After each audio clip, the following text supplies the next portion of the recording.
Hello again. So, my name is Sarah. I have like a little rant to go on about, and it's kind of like the frustration, but it's also the reality that must be accepted, of course, that people are so much more interested in, or they're so much more willing to take the time to listen to dating advice more than they are social advice. Social advice, like friendship advice. They go straight to the dating, and it frustrates me so much because I think that you should know and you should have a good grip and a good handle on your social skills first. You should have a good sense of who you are, and I think people want the gratification or they want the pleasure so fast. It's so startling to me.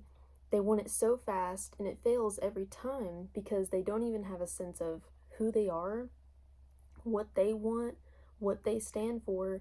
And I feel like that is why relationships like fail so much. They fail, the number one reason it can fail is because of you. Like, I think the number one place to look when anything fails is to you. I mean, even if it is the other person, it could have been something that you could have observed in the first place and not been with that person, like if you really want to make that argument. But it's just like a bother of mine. So like kind of like my first like real point here is like, how are you going to be a good partner, a good romantic? There's something in my eye.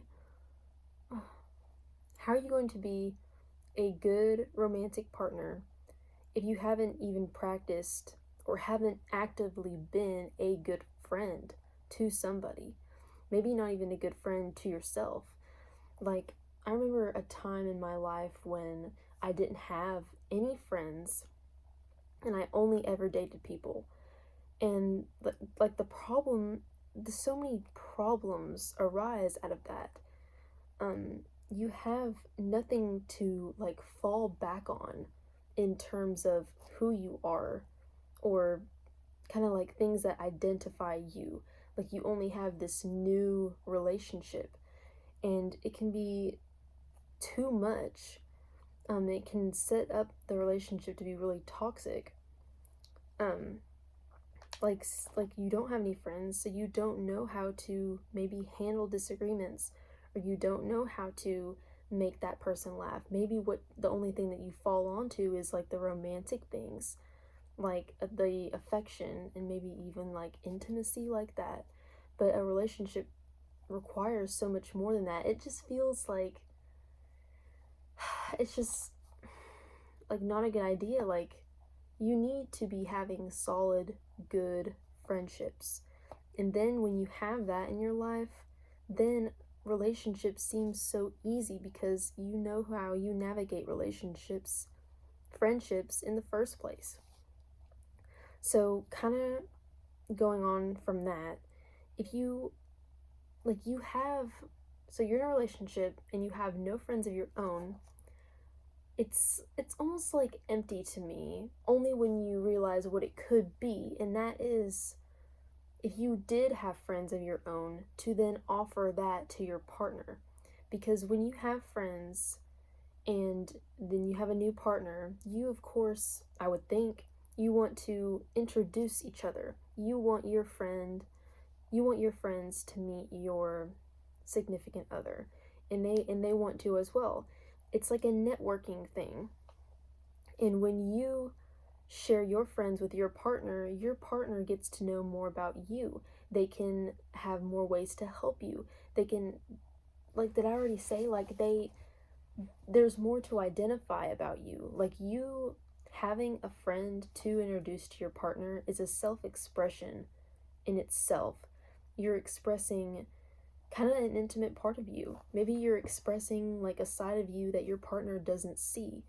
I think that this whole like expansion is really important, and it's so much more interesting, and you just have more to offer this way. It's kind of like, if you have no friends to bring along into the new relationship, it's like the only thing is the new relationship. There's no old relationship. I don't know how to explain this feeling, but it's kind of boring. It could be really exciting, but it's not. There's a lack. There's a lack of friendship. There's a lack of third parties within within the relationship. I hope that makes sense. And of course not in a weird way. I didn't really get into that. Um you and your partner obviously are have some private moments and have some private matters, but I think like in the good times, your friends and their friends and all of y'all together networking like that is just really awesome. Like you should want that. You should want to give give that part of yourself to your partner so they can know more about you. That way, it's really just an expression of who you are. And then kind of lastly, um roles. Roles like are so huge. So when you I think a lot of problems happen between people when there is not a role that's established and there's not a role that is recognized. So when your only friend is your partner, or if like you only have one person in the world that you can go to for anything, that is putting a lot on that person. Like, do you ever think about this? Like, you can think, yeah, it's really nice to have that good of a maybe like a strong and close relationship like that. Like, you go to each other for everything, you tell each other about everything. But I think, like, all at once, especially, all at once, all the time, going to your partner for everything and not recognizing their role as your partner and what that means and what they should be in your life as a romantic partner, um like you lose track of that and you put too much on them. Or maybe you're even lonely like when they're not there. It's like you expect too much of them. Like if you had friends of your own, if your partner wasn't available to like hang out this day today for example, you could go hang out with your friend. You have other outlets, and your partner would also know this, that you do have other friends and you have other people to hang out with, and it's like less pressure on them. And it is also like going back to the second point that I made just a second ago, it's more enticing. You are more enticing. You're less clingy. You're more awesome. You're more enjoyable to be around when you let your partner be your partner and you don't expect too much of them. So I guess that was really all that like I kind of wanted to rant about. Recognizing roles, being able to establish roles when there is like more than one individual to fill that role for you in your life. That needs to be happening. So, and then your friends to offer, the networking thing is really awesome. And before I'd ever experienced the networking in relationships, of course, if you've never experienced it, you don't really care about it or you don't like think about it. You're like, oh, that's not really necessary. But I think when there's like healthy networking, like healthy friend groups being established, it is so awesome. And it's like you never want to go back to being lonely, maybe with like just you and your partner. And like, I don't know, it's you're so much more personal. You have so much more personality when there's other people to exercise your personality with. Um, like don't isolate you, your partner, and you guys.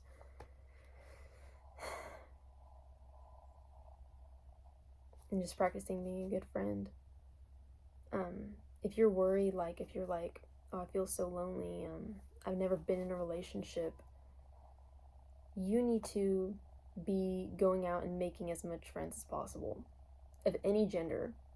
And then like when I started to do this, like you can cold approach anyone at this point. Like, even if it is romantic, you're like, well, I've made friends by doing this all the time, so even if I find them attractive, it's really no different. Like, you just strike up a conversation. Like more than like 60% of even starting the relationship, going on the first date, blah blah blah, you have to have strong social skills. You cannot ignore this. Like, I don't think that you should go straight into, how do I romantically attract somebody. Somebody will be romantically, like, attracted to you just by your kindness, just by the way that you are, the way that you express yourself, the way that you carry yourself, confident in the way that you socialize with others. Like, even like for me, maybe personally saying, like, when I can recognize that a guy has strong social skills, or maybe he has a strong social life, like, apart from me, that is super attractive. It is super attractive that he has other people in his life and he exercises it more than he just does with me. I don't know. So I guess that's it for my rant. There's probably like some more points that I could think of down the road, but like these were like really like the three main. So thank you guys so much for watching. You guys like my outfit today. This Ed Hardy shirt, I love his artwork, like a tattoo artist. Awesome. And I love anything that sparkles. So thank you guys for watching. Always love coming back on the channel, and it feels so good to, I've been doing this all my life, where I just think about things throughout the week, or I think about different concepts or themes, and I just study on it, and I research, and I put all my energy into it, and then to just let it out on the channel is really awesome. So I enjoy it so much, and I hope you do too. Bye.